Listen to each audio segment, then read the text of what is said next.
Uh-oh. Yes, boy! French toast is the exchange student that you have like a 3-week affair with. Like, we can see that you don't have pants on. Somebody hit somebody with a pie. Do something. Giovanni yelling we're out of time as we go off the air. Giovanni yelling a lot of things tonight. And welcome to the Mark It Down podcast. Hey, gang. Welcome to the Mark It Down podcast. It is I, Mean Streak Matt, back on the pod after doing lots of outsourced pod stuff. So much fun, but happy to be back.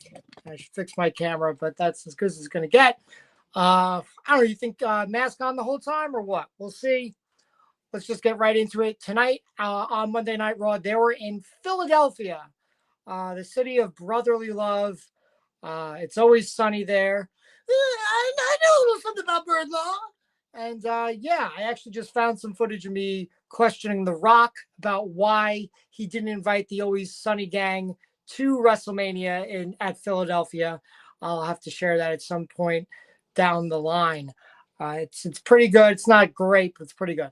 So the show opens up with The Vision. The same thing we had 2 weeks ago. It happened this week where Seth Rollins, the world champion, and his group of Bronn Breakker, Bronson Reed, and the Oracle, Paul Heyman, come out to make the crowd groan. Paulie, dangerously, he does Paul Heyman himself. He does most of the talking, as always. Talks about how great the group is. Talks about how they're in Philly. Then Jey Uso comes out. He comes through the crowd like he normally does. Now he's starting to get the kids to say yeet. I don't know really how I feel about this. I feel like this could get a hand. This could easily end up with like one kid who like has Tourette's and just like says something way out of pocket, you know, because like he's just holding the mic to kids and they'll be like yeet. And one kid just might end it for all the other kids. We'll see. I don't know. I'm just like, you give someone a live mic, anything can happen. You know, if they're not plants. And like, again, these were not plants. These were like 5 to 10-year-old kids. But they played their part well. So like, I give it to the kids. They were great. Just saying, like, you never know what'll happen. Something awkward could happen. It's like, it's why they don't do kiss cams anymore. And not just because of people cheating. It's just, you never know what'll happen live. Sometimes it's just better not to take a chance. But I digress. Paul Heyman says, hey, like, you can't be coming out and saying all this stuff. You know, we're in Philadelphia. Like, you know, I am like God here, more or less. That's what he said. And he named some ECW legends, some that are alive, some that aren't. Paul Heyman made one out-of-pocket comment about Tommy Dreamer, how he's not dead, but he should be. And I was like, yikes. Like, I guess they're good friends. You know, we'll have to ask Tommy how he felt about that. I didn't think it was particularly funny. I mean, and I think Paul Heyman's on most times, 9 times out of 10, is very on point, makes me laugh and makes the crowd laugh. I just thought that was kind of like a little cringy. But again, nothing to cancel anybody over or derail the show. Things continue. So that they changed the main event, excuse me, which was scheduled to be Bronn Breakker versus Jey Uso. And it's still going to be the main event, but now it's going to be an Extreme Rules match. And I hope, you know, when you name drop like ECW legends like that, especially the ones that are dead, like I hope something goes to like their family. That's all I'm saying. Or I hope they were in the crowd, like invited. That's all I'm saying. Big corporation. It's, you know, probably better off not knowing, but I do think that way. Anywho, we get right into the first match, which is Iyo Sky versus Raquel Rodriguez. And this match was pretty good. Iyo was doing a lot of flippy stuff. And Raquel, a lot of her power moves weren't looking very particularly convincing to me. I mean, I'd rather someone hits someone and it doesn't look great than have them hit someone and it looks awesome, but they injure the person. Obviously, I think that goes without saying. But I felt like a lot of her offense was not. It didn't compare to Iyo's. Iyo's acrobatics were much more impressive. I'm doing a pod. Sorry about that. So I was saying Iyo's acrobatics I felt were more impressive than Raquel's power. That being said, Raquel did catch her. Iyo did a dive onto Roxanne because Roxanne had interfered earlier in the match. She got back in the ring and she did a tope suicida on Raquel. Raquel grabbed her, caught her, fell backwards, did a roll, and had her like in the Mark Henry spot. And she has her on her arm, so she caught her. She stands back up, puts her on her shoulder, and lawn darts her from the outside into the corner post. And I thought that was pretty convincing.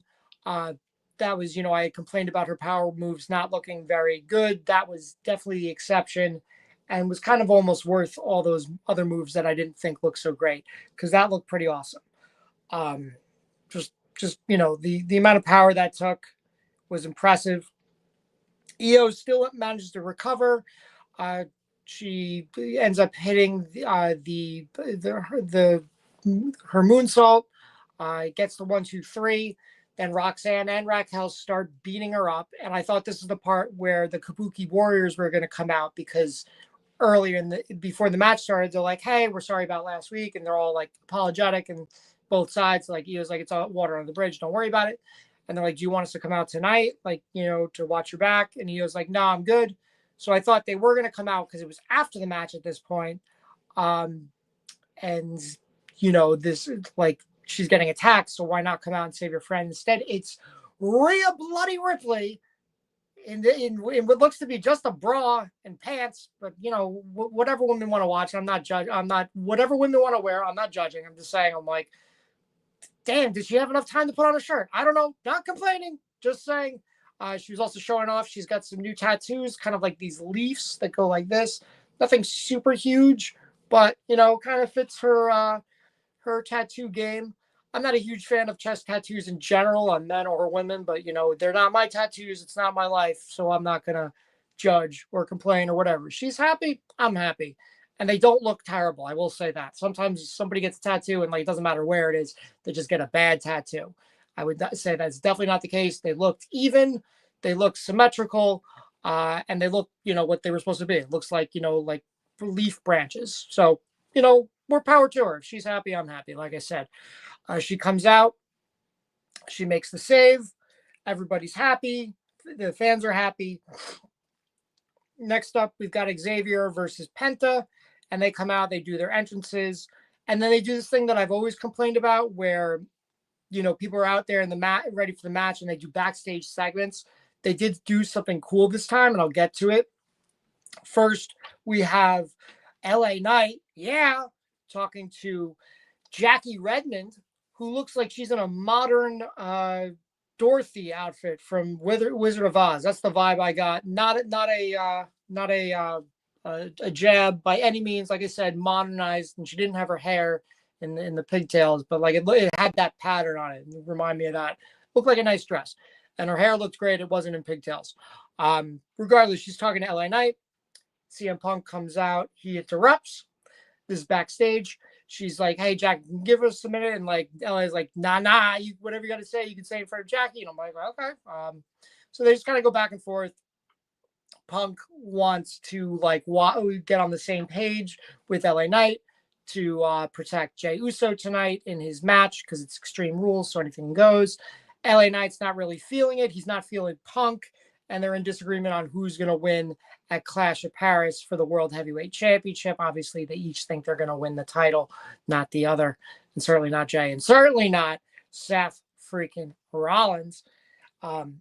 Anyway, we get one more backstage segment before we get to the match, and it's Rhea and Iyo, and they're walking, and Rhea's like, "Hey, I didn't want to interfere, but you were getting beat down," and Io's like, "Nah, it's cool. I appreciate the help."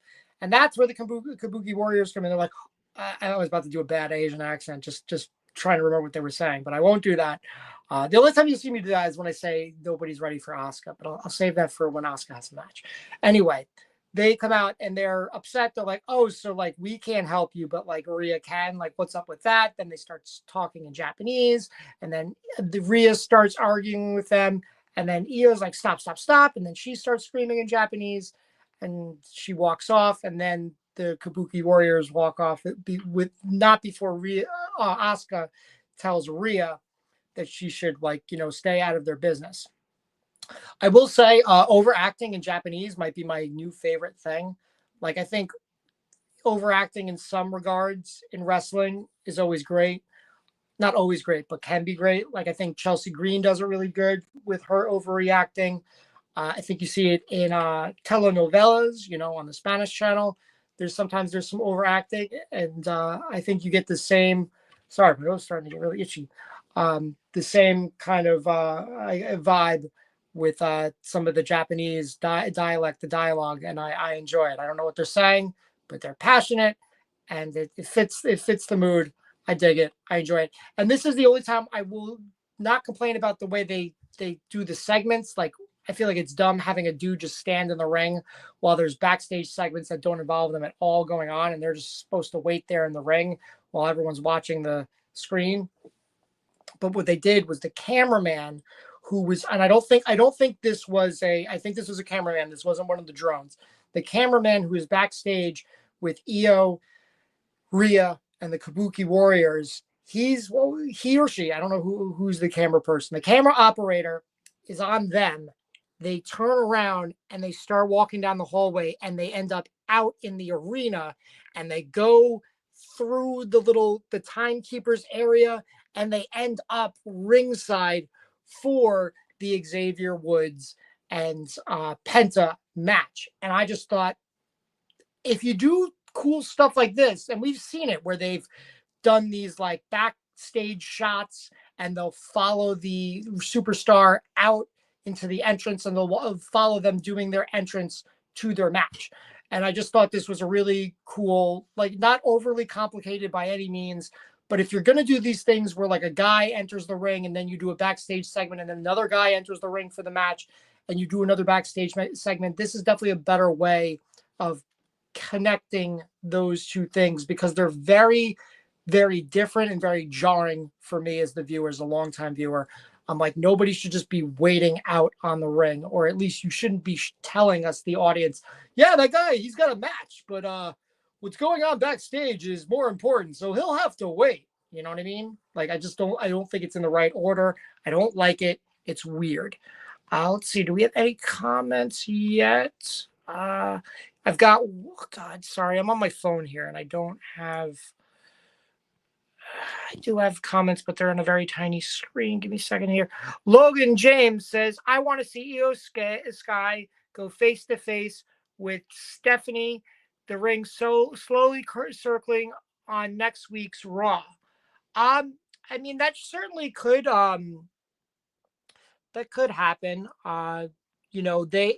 They are both number one contender for the title that is on Naomi. We will get to that because Naomi does have a segment tonight. So thank you for chiming in on that. I'm trying to slide by the next. WWE Movie Maker says the Kabuki Warriors are jealous. Rhea and Iyo are better frienda. Dope production, he also says, and even the drone shots. Yeah, they can do. Their production is they've definitely upped their production game, and they're trying new things. And I'm all about trying new things. Keeping things from getting stale. Like, obviously, if it's not broke, don't fix it.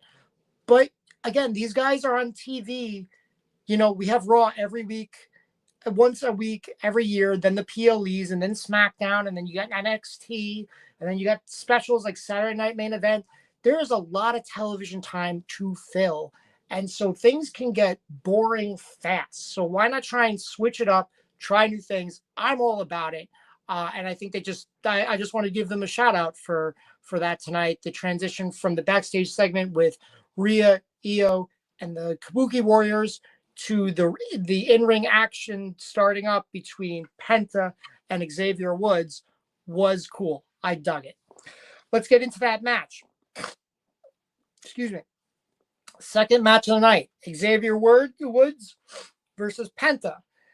You also had Kofi Kingston, and he's going by, I don't know if he's officially going by, but you got Grayson Waller, who likes to be called Big G, as in like Big E. So he kind of wants to be the third member of New Day. I don't know if that's going to work out for him. I feel like we should have gotten something with him and Austin Theory for the breakup. I guess we didn't. Is Austin hurt? Maybe. I don't know. I thought Austin's been getting good reactions from the crowd, but also I think Grayson's the better worker. But I just think they could work off well with each other in a quick rivalry, But I don't think they did that. I think they just kind of randomly broke up after being together too long. Let's be honest. And they're lucky they even got those titles. They got a WrestleMania win. Austin Theory got 2 WrestleMania wins in a row, 2 big ones. That's crazy. But hey, sometimes, even the wrong clock is right twice a day.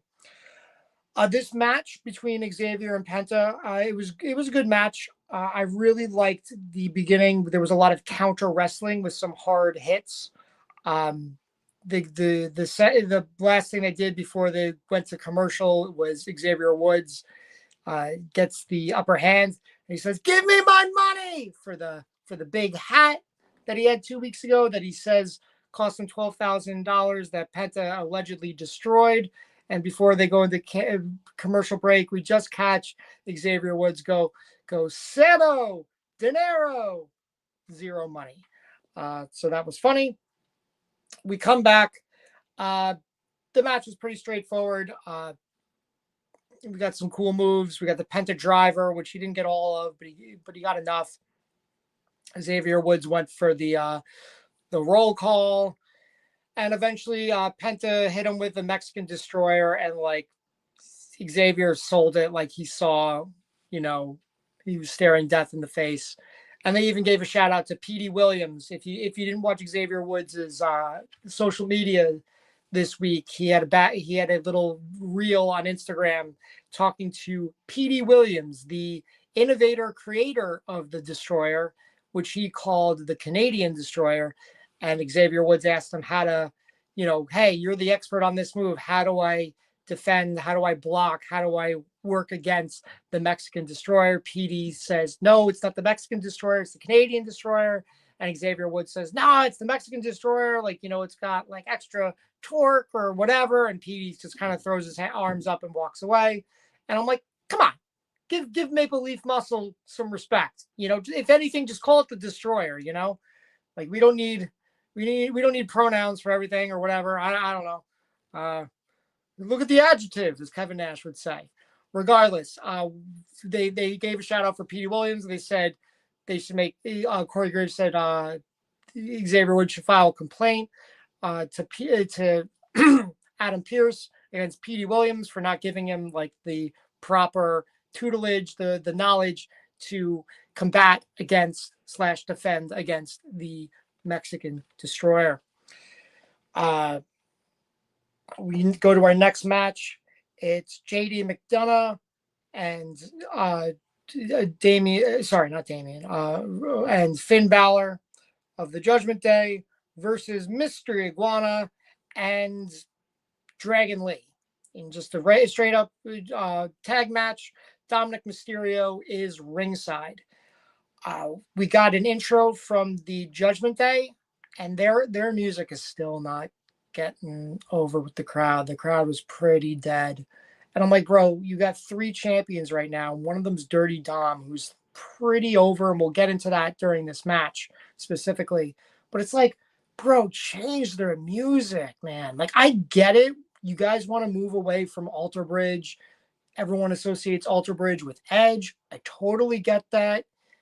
And like we need to do a pod entirely on music at this point, and I mean like WWE music, because a lot of people say like, oh, Def Rebel sucks, like all their music is trash, it all sounds the same, it's awful, you get no crowd reaction. And I will say the majority of their catalog is trash, but not all of it's trash. They do have some bangers, and I don't think every Def Rebel song needs to get replaced, but they definitely need to get different bands for different groups. Like even Dominic Mysterio, I think his music's great, and that's Def Rebel. And I'm coming for you. I'm coming for you. I don't know all the words. Some of it's in Spanish, but like it's catchy. But the main Judgment Day theme is trash. It's awful. Nobody gets a reaction. I don't think anybody could get a reaction from that music. Anyway, the match they have is fine. It starts out with Dragon Lee and JD McDonough. JD McDonough tags in Finn Balor. Dragon Lee tags in Mr. Iguana. And I think this was a mistake. Finn Balor immediately gets the upper hand on Mr. Iguana, and he's doing his cell thing where he acts like a dead animal on the ground. And the crowd kind of ended up being disinterested in this, and they started cheering for Dirty Dom. And it was like, no, this is the part, like, you know, Mr. Iguana doesn't have to whip out his iguana puppet. I forget the name of it. He doesn't have to whip it out right now, but don't have him immediately get beaten down by Finn Balor unless the payoff is funnier than like kind of being a dead animal, because the crowd wasn't into it. I kind of wasn't into it. I don't know. Maybe that gets over in Mexico, or maybe it's gotten over when he was on SmackDown. I didn't watch that episode, but this is this dude's Raw debut. They lose the match. Like, that's bad enough. Again, it's an inconsequential match. It's not a big deal, but it's not a great first showing for Mr. Iguana. So I felt bad. I'd also canonically, why wouldn't Finn Balor bring out his Demento, like the Demon Balor puppet, if he knows he's facing Mr. Iguana? I think Judgment Day won that 3-on-3 intergender match at Triple Mania, if I'm not mistaken. I'm not sure why he wouldn't bring that out again. So that was kind of odd to me. I think we got some good action out of JD McDonough and Dragon Lee especially, but God, I think Dragon Lee would have been better off going to AEW, or at this point, Triple Mania. Like, this dude is just here to lose or sit in catering. I mean, ever since they got Penta, even before that, like, they lost interest in him a long time ago. And now, especially since they have Penta on Raw and they have Rey Fenix on SmackDown, there is no interest whatsoever in pushing Dragon Lee. So I would just get him out of WWE. Like, even NXT, he might be able to find some really strong matches, some good opponents. I don't know, but like, it's sad. And this match was fine. But like I said, Judgment Day won. The ending was Dom got involved, created distraction. Finn Balor was able to hit the drop kick on Dragon Lee, then follow up with the coup de grace and the 1-2-3. You know, obviously not many people kick out of the coup de grace, and definitely Dragon Lee's not going to kick out of it during a nothing tag match. Maybe Mr. Iguana would have kicked out of it, first night on Raw. I don't know. But yeah, the weird part after this was that they were going to keep beating them down or whatever. But Vikingo came out, the AAA Mega Champion, who Dom lost to in the main event of Triple Mania. So he was kind of whizzing around, but also it felt like everyone was like a half step behind on purpose. Like, it felt like they were slowing down for his moveset, which was kind of not great. But what are you going to do? The moves he did were cool. Mr. Iguana was just in the corner I think the entire time. It was like, dude, if Dragon Lee can get up after the coup de grace, you can't get up from whatever move you got hit with before the coup de grace. Like, you're looking like a mad scrub, dude. That was strange. Regardless, Judgment Day stand tall over their opponents, and this is to advertise War of the Worlds, the next AAA show they're doing in September, or the next big show they're doing that WWE is a part of, that they're advertising. That'll be on YouTube. It's on September 12th, I think, Friday evening or Friday afternoon, something like that. And the main event is going to be, presumably the main event will be Vikingo versus Dominic Mysterio, one-on-one for the triple A mega championship. I imagine at that point, like I think Dom is going to lose before. I think he's going to lose the Intercontinental Championship before that to AJ Styles, but I think he'll win the Mega Championship. What do you think? Let me know. I don't think we have any new comments. Let me just double check. Sorry, it's got a very. Oh no! I didn't want to do that. Oh God. How do I change that back? We were doing so good, guys. Can I change this back? No. Stuck with it like this. Frick. Oh. Exit.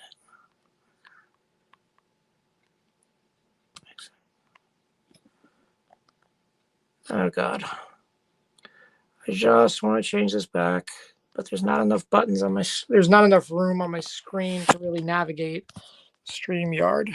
Give me a sec. Let me see what I can do here.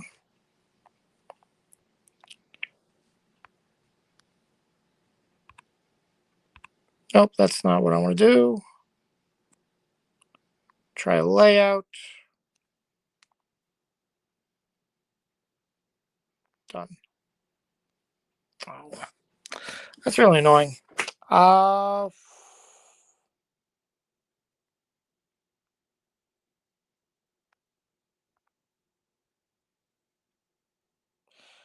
Sure, let's show a comment on stage. Hide from stage. That's not what I wanted. I only got 2 viewers, so let me see. Is there anything else I can do?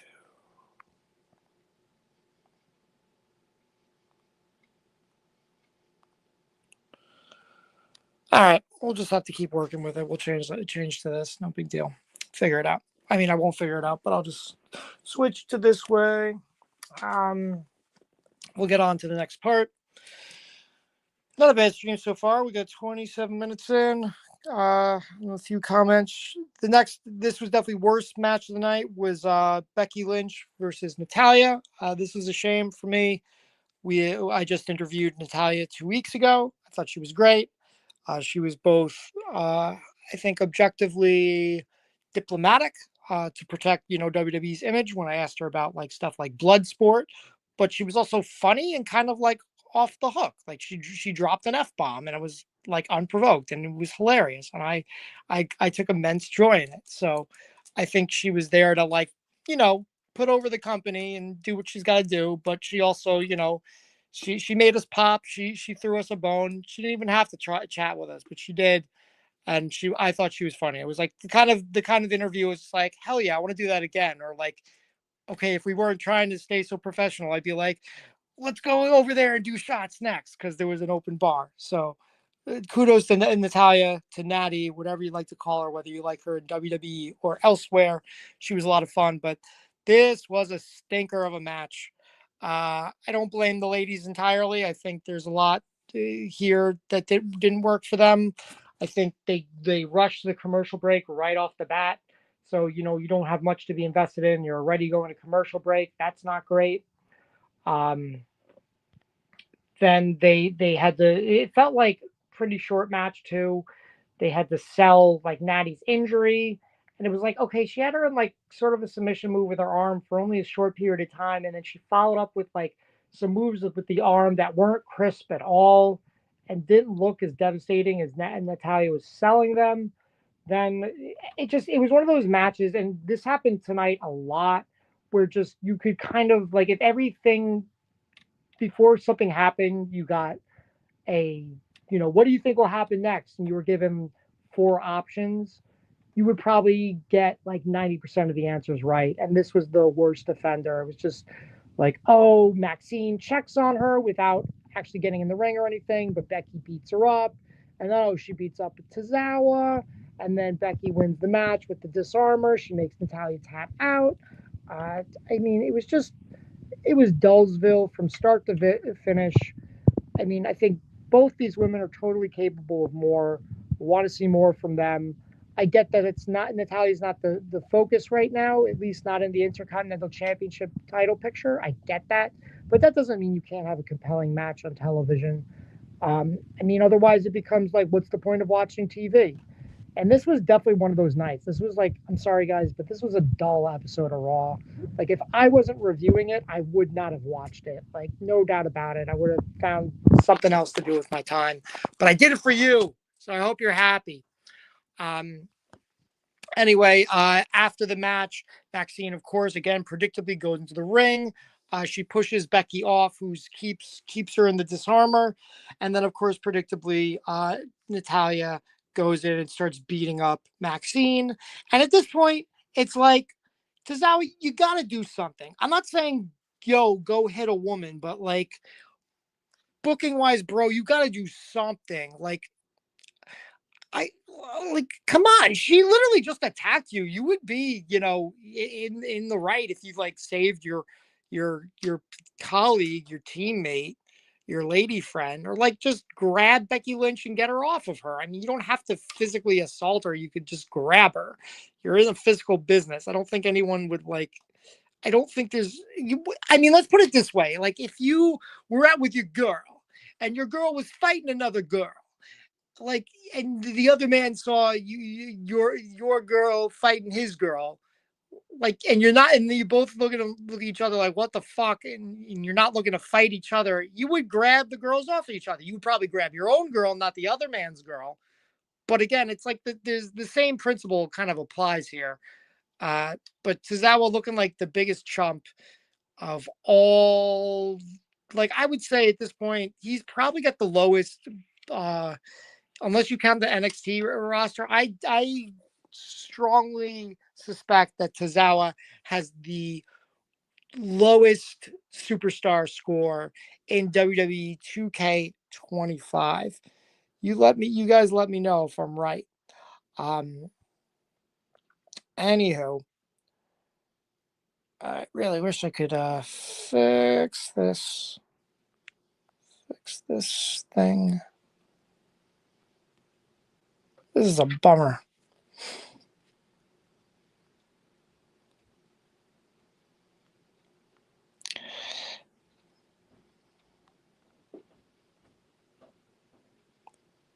Did not mean to do that. Ignore that comment.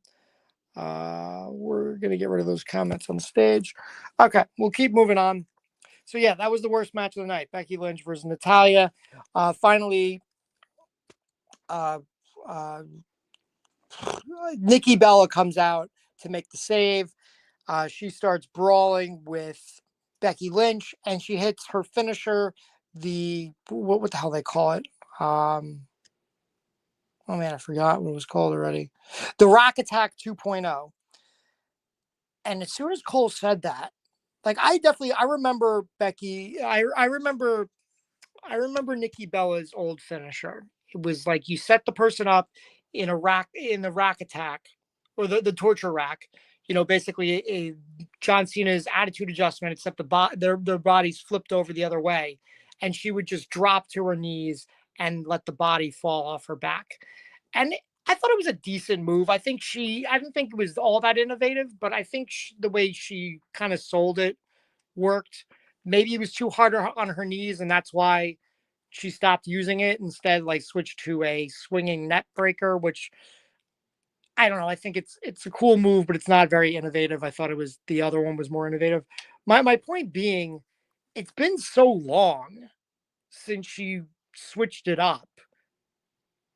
Like, couldn't we just call it the Rack Attack and not do 2.0? Like she calls it the Rack Attack 2.0. She has a shirt that says 02 on it because she's the second Bella twin. I'm like, this isn't consistent. Unless you're going to start using the 1.0 again, which I don't think she will, just call it the Rack Attack. There's no need to call it the Rack Attack 2.0 anymore. It's too wordy. It's too much. No one remembers the 1.0, especially if you're not going to use it. If you have no plans of using it whatsoever.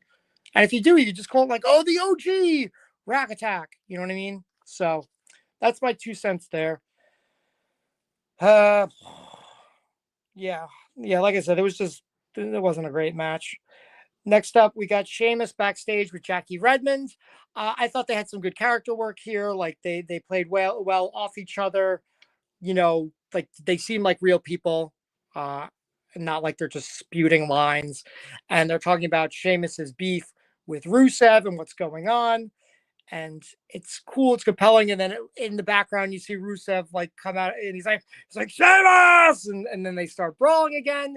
I again, and this is the second time I'm going to bring up a man getting physical with a woman. I thought what they were going to go for was like Rusev just comes barreling in and like pushes Sheamus and like he knocks over Jackie Redmond. Like that could be interesting. But again, they probably want to stay away from any kind of like violence towards women, which I totally get and respect. Obviously, nobody wants that in real life. So why, portray it on TV?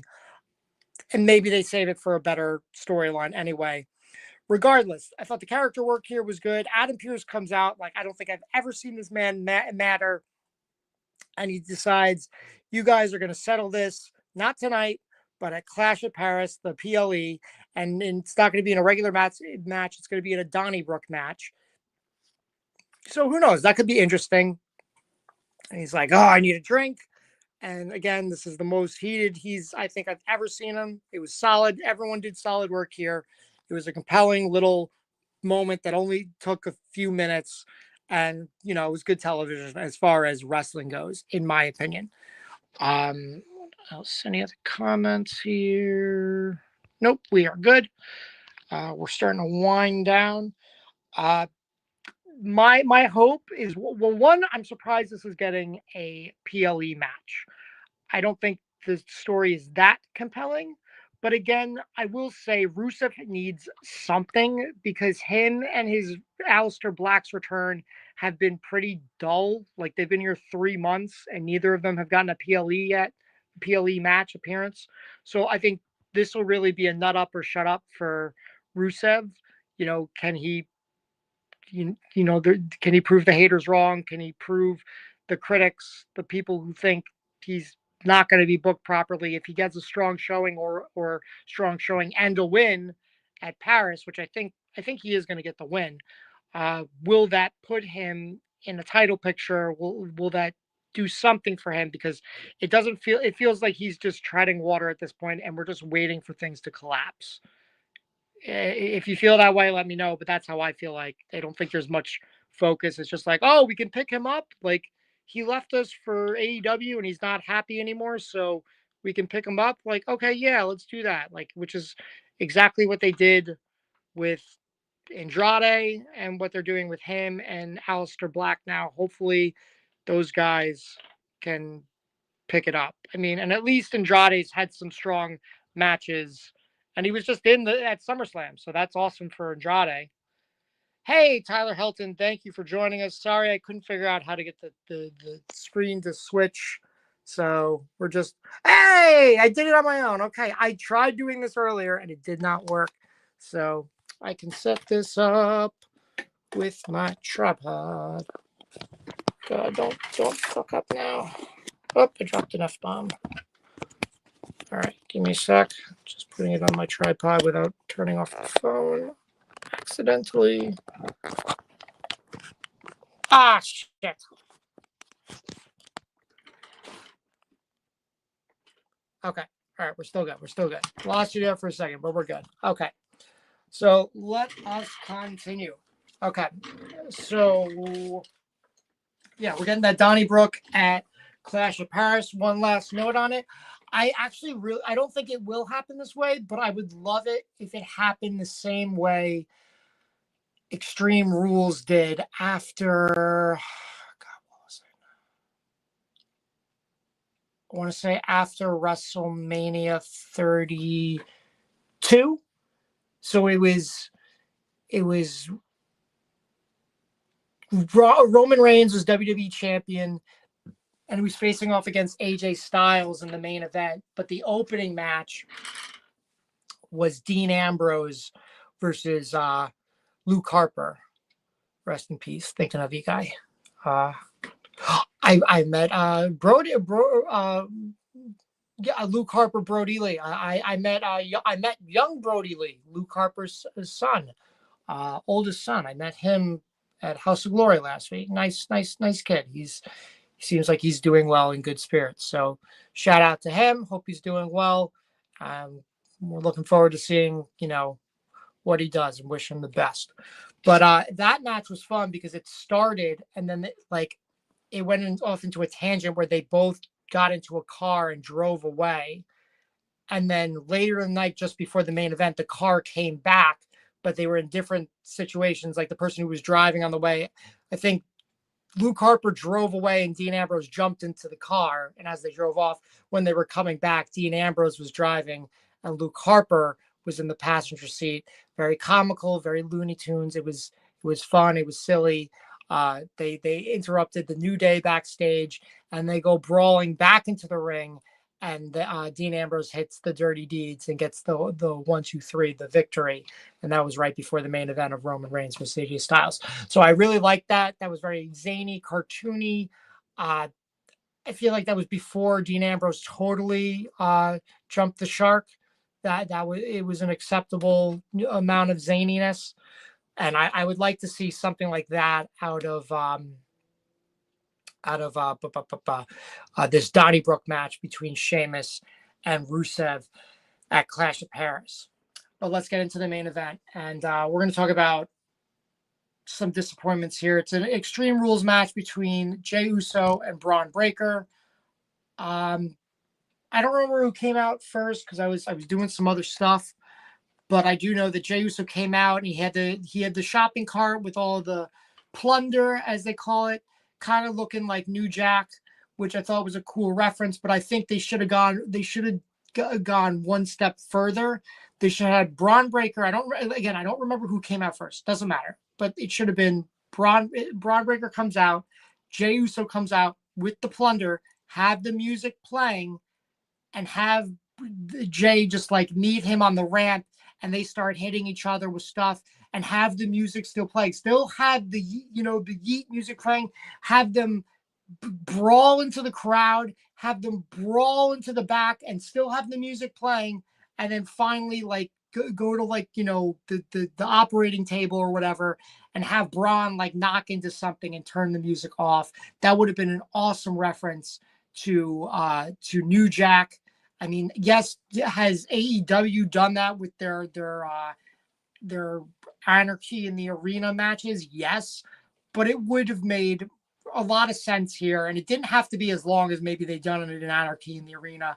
But I think that would have been a really fun nod, and they could have done it in a way that was, obviously AEW. Yeah, did they do it first? But ECW did it first, and who owns ECW? WWE. So they can if they want to do any kind of ECW tribute, whether AEW is done or not, they kind of have dibs. And I think it's a shame that they didn't do that. Instead, the match starts and Jey Uso does an up and over Bron Breakker's running at him. Jey Uso does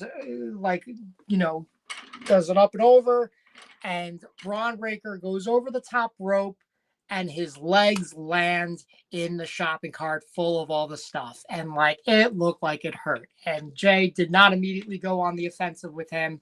It was one of those things you really had to wonder and worry if Bron Breakker was hurt. Was this planned? It was tough to watch. I felt really bad. I hope Bron's okay. It was not great. Again, I just want to get to the comments, but there doesn't seem to be enough room for my finger to go up and down on this little part of the video. So, sorry, I can't access your comments right now, guys. We're just going to keep on keeping on, and we're almost done anyway. This match keeps going. Bron, they use some of the weapons. Bron goes for one of his super spears. Jey intercepts with a spear of his own, which looks pretty good. He then goes for the Uso splash. He hits it. He's about to get the 1, 2, 3, and then Bronson Reed pulls the ref out of the ring. Then LA Knight comes out to beat up Bronson Reed. Then Seth Rollins comes out to beat up LA Knight. Then CM Punk comes out to beat up Seth Rollins. Seth Rollins at one point scratches LA Knight's on the apron, and there's a table on the outside of the apron already set up. Seth Rollins is in the ring with CM Punk. Seth Rollins scratches CM Punk's eyes, pushes Punk against the rope. bumps into LA Knight. LA Knight falls through the table. Punk is like trying to get his vision back. He sees what happens and he kind of shrugs it off, kind of in Punk fashion. I'm glad they didn't do the typical thing where like LA Knight looks at him and is like, oh, how could you do that to me? Like, I know that was you that bumped into me. It's like, how do you know? You didn't even like look in that direction. Like sometimes you guys, you don't have any wherewithal with at all, and then other times it's like you have like a sixth sense for this stuff. It's like, bro, like you got to be consistent. Stop being inconsistent to like drive a narrative forward. You got to figure out other ways to do it. So like I said, luckily they didn't do that. Sorry, my chair's spinning. Everyone starts chanting OTC, OTC. I totally forgot to write down. I forgot to talk about one thing, but we'll save it for last. I guess the best for last is what we'll save. Roman Reigns comes out. He ends up hitting Braun Breaker with a spear. That was pretty cool. Jay ends up, he throws Braun Breaker back into the ring. At this point, LA Knight's taken out, Bronson Reed's taken out, and Seth and Punk had been brawling to the back. Jey Uso hits another Uso splash, this time through a table onto Braun Breaker. Gets the 1, 2, 3. The match is over. Jey Uso wins. And Bronson Reed is walking away, and he's yelling at Roman Reigns, and Roman Reigns is yelling at him, and they're potentially talking about having a match at Clash at Paris. I don't think they have enough room on that card for another match. We'll see. Then again, this is the big news. The big news, and I thought it was very weird the way they announced it, is that Naomi is pregnant. So she's pregnant with her first child. Her first child, at least her first child with Jimmy Uso. I'm positive it's her first child. If anyone's heard anything else, let me know. But yeah, she's pregnant. She relinquishes the women's world title, not before berating Adam Pearce, which is pretty funny. She says like, cut the shit or something like that. She says SHIT. She then says na na na na, hey hey hey, goodbye. She forgot the hey hey part, or no, she only did na na na na once. So that kind of like threw the crowd off a tiny bit, but not enough for her to finish up her little promo. She says Big Jim like to Netflix and chill. I probably would have gone with like, oh, we had Monday Night Raw, wink wink, but probably less graphic to say Netflix and chill. Plus they're on Netflix, so it makes sense. It was funny. The crowd laughed. The way she said she was pregnant, it was bizarre. They're like Naomi's up next. She's got something she's got to say. But first, here's a sneak peek of Stephanie, what she's talking about. I don't know. Is Stephanie's show still going on? Maybe that's why I don't have a lot of viewers tonight. I don't care. I want to go to bed. Stephanie, we'll counter program with you. I'm not afraid. I've got this mask. You don't even know who I am. Anyway, and they basically spoil it with that clip. They're like, oh, we hear you two have big news. Big Jim, you want to tell them? And then they're like, okay. And then they play that clip again, plus the answer with Naomi. Naomi like lets it go up to the big Tron. She doesn't even tell us she's pregnant. She lets Big Jim tell us they're pregnant. Then she does the berating of Adam Pearce. And then she does a little promo and says she's coming back in 9 months and change, even if she has to be breastfeeding with one arm and fighting for the title with the other. Good reaction from the crowd. The crowd was a little iffy tonight. Again, I think they got a pretty dull Raw altogether. Very predictable, low stakes. I mean, again, we got a match between Becky and Natalya that was terrible, and it's the 10th match they've had against each other one-on-one, so that's not great. Jey Uso and Braun Breaker have had 5 matches against each other, which is also not great because they've been on the same roster for basically a year.